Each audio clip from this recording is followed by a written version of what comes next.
turn to the ranking member. Thank you, Mr. Chairman, and I appreciate each of the witnesses taking the time to be here today. I have to say, for any political party, when they have power in the Senate, the topics they choose to focus on reflect their priorities. This is, by my count, the sixth hearing either the Senate Judiciary Committee or this subcommittee has held, focused on federalizing elections, focused on what is the Democrats' number one priority in this Congress, and that is seizing power and ensuring that Democrats stay in power for the next 100 years. It is striking that the Democrats' proposals are not focused on protecting the right to vote, but rather are focused on striking down provisions that prevent voter fraud, striking down provisions that protect the integrity of elections, and instead, what the Democrats are seeking to do is expand voter fraud and disempower the voters from voting Democrats out of office. It is cynical, it is misguided, but it's also transparent. It speaks volumes that that's their priority, despite the fact that there are other pressing topics that we should be addressing, rather than an illegitimate Democratic power grab. And there is no crisis greater within this committee's jurisdiction than the crisis unfolding at our southern border. We are 10 months into the Biden administration. We're 10 months into the disaster at the southern border caused by Joe Biden and Kamala Harris. In those 10 months, the Judiciary Committee has held 0 hearings on the chaos on the southern border. In those 10 months, the Judiciary Committee not interested in hearing about it. It's the Sergeant Schultz defense. I see nothing, I hear nothing. We're on a path for over 2 million people to cross the border illegally this year, the highest rate in 21 years, actually just crossing into the highest rate in 35 years. The Democrats, no hearings. For 4 years under President Trump, we heard every Democrat go on TV talking about kids in cages, kids in cages. And I suppose a reasonable observer might have thought they believed what they were saying. We now know they didn't. Why is that? Because the Biden cages, I've been to the Biden cages. The Biden cages are more full and bigger than they ever have been. And to the best of my knowledge, not a single Democratic member of this Senate has bothered to even go see the kids in cages. They only cared about it when it was an attack on their political opponents, and the hundreds of thousands of little boys and little girls locked in cages, getting COVID, being subject to physical and sexual assault by traffickers, the Democrats don't care. The hundreds of thousands of illegal immigrants being released across this country, many with COVID, the Democrats don't care. Yesterday, I introduced a bill that might adjust their priorities. It's a bill called the Stop the Surge Act, and it does a very simple thing. It simply creates 13 additional points of entry.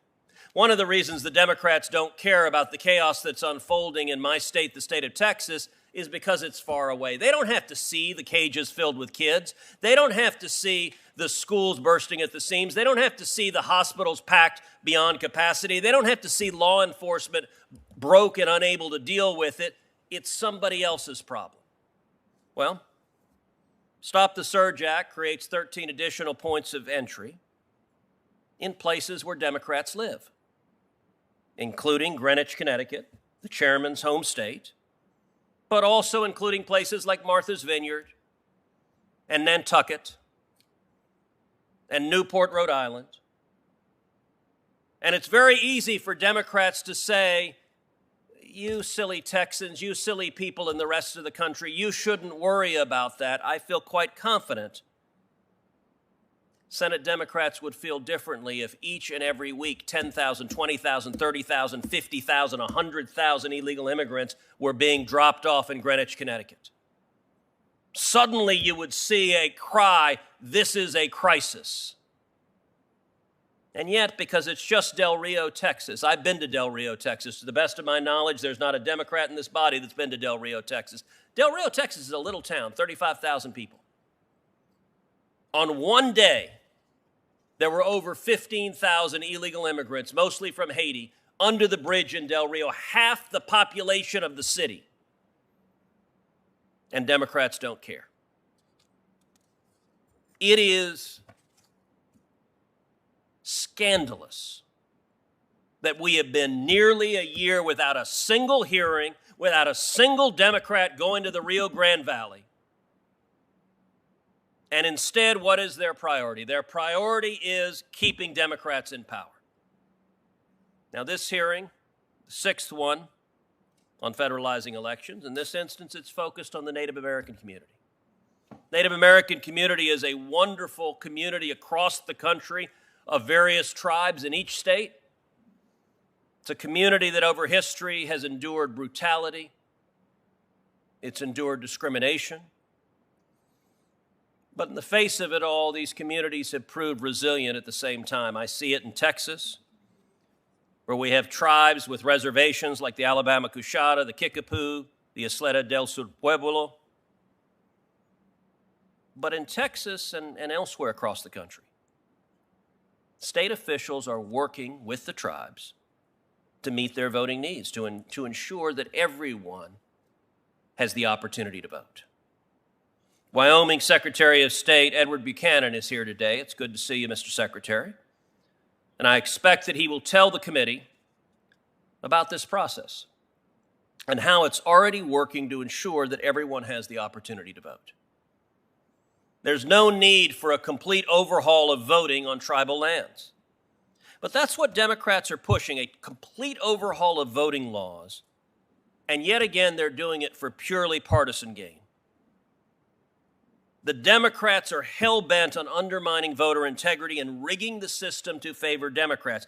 They first tried the most brazen power grab in living memory when they attempted to pass S1, the first bill that was Chuck Schumer's #1 priority, the Corrupt Politicians Act.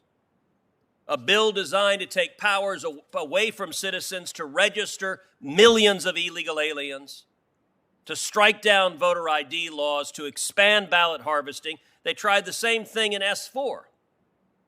Their next attempt, which would allow radical leftists in the Department of Justice, unappointed bureaucrats, to strike down any voter integrity law they wished, again designed to expand the frequency of voter fraud because, sadly, my Democratic colleagues have made the judgment that the more fraud that occurs, the more it will benefit Democrats. This week, the Senate right now is voting on their revised version of the Corrupt Politicians Act. It's only a little less corrupt. This is the same Democratic operative playbook, complete with ballot harvesting, complete with drop boxes set in the middle of nowhere that invite fraud, and complete with mailing out absentee ballots that voters didn't request. And let's be clear. There used to be consensus that election integrity mattered. There used to be consensus that voter fraud was a bad thing. The last major bipartisan commission to consider voter fraud was the Carter-Baker Commission. It was chaired by former Democratic President Jimmy Carter and former Republican Secretary of State James Baker. Carter-Baker Commission, it's worth rereading what they concluded.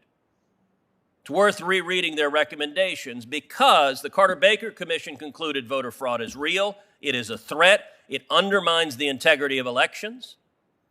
It recommended, among other things, photo ID for elections to prevent voter fraud. It also listed the practices that contribute to voter fraud, that undermine ballot integrity. One of the principal ones it focuses on was ballot harvesting. The practice of corrupt, paid political operatives collecting the ballots of others, because history has shown that invites fraud and potentially fraud on a wide-scale basis. It focuses on widespread mail-in voting as inviting voter fraud. What is striking about today's Democratic agenda, some 20 years later, it is almost as if they went down the recommendations of the Carter-Baker Commission. How do we prevent voter fraud? And they inverted every recommendation. The only reasonable explanation is they looked at that for a blueprint. How do we get more voter fraud? Let's do the opposite of what the Carter-Baker Commission recommended. And I will point out again, the last I checked, Jimmy Carter was a Democrat. So their notion that being concerned about voter fraud is some crazy right-wing conspiracy is utterly ahistorical. We should protect every American's right to vote. We should protect Native Americans' right to vote. We should protect the right of every American to vote. But the right to vote is undermined if Democrats succeed in striking down voter integrity laws and federalizing elections and in implementing practices that we know will expand voter fraud. When an illegal voter votes illegally, he or she is stealing the right to vote from American citizens who have that legal right. And it's not just me who said that. That was the majority opinion of the U.S. Supreme Court in the decision upholding the state of Indiana's photo ID laws. I represented the state of Texas and a number of other states in that litigation. The majority opinion by Justice John Paul Stevens, another lion of the left, explained that photo ID laws protect the integrity of elections, and when voter fraud occurs, it steals the vote from legal citizens.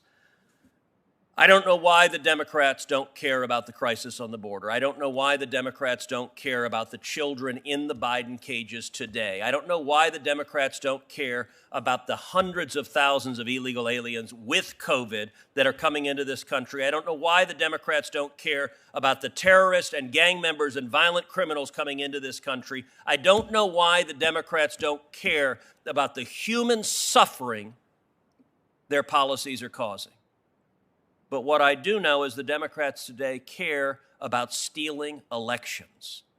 And there is no agenda item that is a higher priority than that. And let me note finally, the full Judiciary Committee should hold multiple hearings on the crisis on the border. But this subcommittee, the Constitution Subcommittee, should likewise hold hearings on that same topic. Article 2 of the Constitution provides that the president shall take care that the laws be faithfully executed. We have had presidents in the past who were reluctant to enforce immigration laws. Barack Obama was lousy at it. He created illegal categorical exemptions where he wouldn't enforce the law. But Obama never attempted what is happening now, what Joe Biden is doing right now, wholly refusing to follow federal immigration law, ordering his political subordinates, do not follow the law, do not enforce the law. It is brazenly illegal. It is brazenly unconstitutional. It is a violation of the Take Care Clause of the Constitution. And it is creating a constitutional crisis in this country because states like my home state of Texas are facing this crisis. And a president is utterly defying federal law. That's what this committee ought to be addressing. Unfortunately, for Senate Democrats, it's just not something they care about.